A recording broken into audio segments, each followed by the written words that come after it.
Here's our cars. You know, we don't worry too much about the looks of our cars, but we've got this tree in our front yard that drips sap on them all the time. And that tree can make a huge mess, and our cars go from looking average to looking awful pretty quick. So I found a tip that is non-toxic for, or a trick I should say, that is non-toxic for getting sap off of your car. All right? Share something I just figured out. I've been trying to get sap off of my car. This tree's been dripping tree sap on my car, and I've just left it for months and months and months, and I haven't sorted it out. So now I'm trying to clean it off, and I tried something called Goo B Gone. That did not work. I tried using acetone. That worked great, but also took the paint off the car. Whoops. Or it damaged the paint at any rate.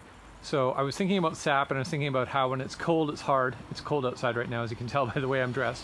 And I was thinking about how when it's warm, it's runny. So what I've got here is I've got a tea kettle, and it's just boiled. And so I'm going to go find some spots with this tea kettle, and we'll get the sap off. So let's go give this a shot. So right here by the light, you can see this spot right here. That's sap. That's not water.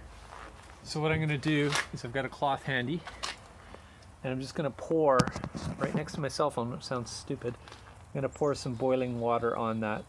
And so you can see it wiggling around just a little bit as the boiling water starts to melt the tree sap and push it around. I'm going to get the cloth on there real quick and just rub it. And it's all, see how it's gone all, I hope you can see this. It's gone all kind of gummy, kind of made a bigger mess. So I'm just going to repeat that. Now that it's spread out, the hot water will affect it even more. Sorry, it's difficult holding the camera at the right angle.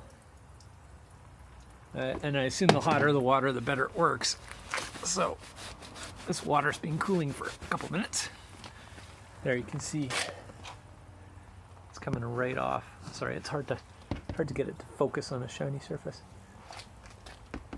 All right.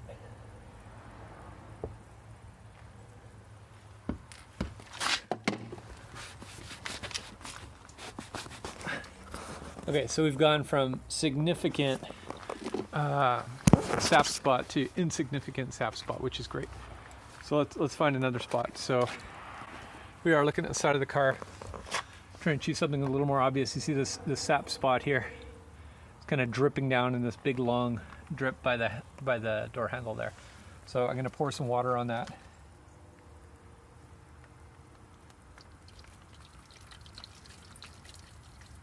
Almost boiling water there. And now I'm going to run the cloth over it. It's hard to do this with one hand. And it's going to need some more.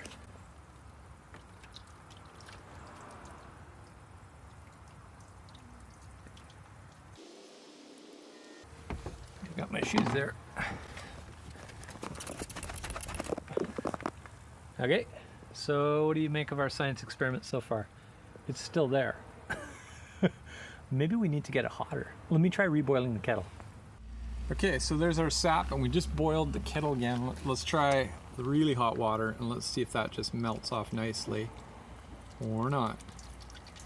So the nice thing about using water is there's no chemicals, so it's not going to eat the paint or do anything nasty like that. On the other hand, I have never heard anybody say anything about whether it's a good idea or not to get a paint job up to 100 degrees Celsius. This does not seem to be going anywhere. It just seems to be sitting there and staring at me. So that's a plastic body panel right there that I'm working on. I don't know if that makes any difference at all. Here's a different blob of, can you see it?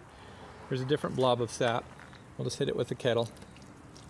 See if maybe we get a different result out of that. This is a little bit thicker. I can actually see it moving under the water there. See how it's sort of stretched out there? So this one seems to want to go. Yeah, so maybe it's not 100% guaranteed. Good thing I'm not selling kettles or anything. But this is definitely perhaps a more environmentally friendly technique to get rid of sap spots on your car without using toxic chemicals. And if you're okay with results that aren't 100%, this might be the method for you. So I hope that was helpful to you. Yeah, tell me what you think in the comments. If you have any tips and tricks for getting rid of sap off of your car that a tree's dripped onto your car, I'd love to hear about it. Thanks, guys. And if you want to see more DIY videos and other videos on my channel, make sure to subscribe below and you'll get notified whenever new ones go up. Thanks a lot. Take care. Bye.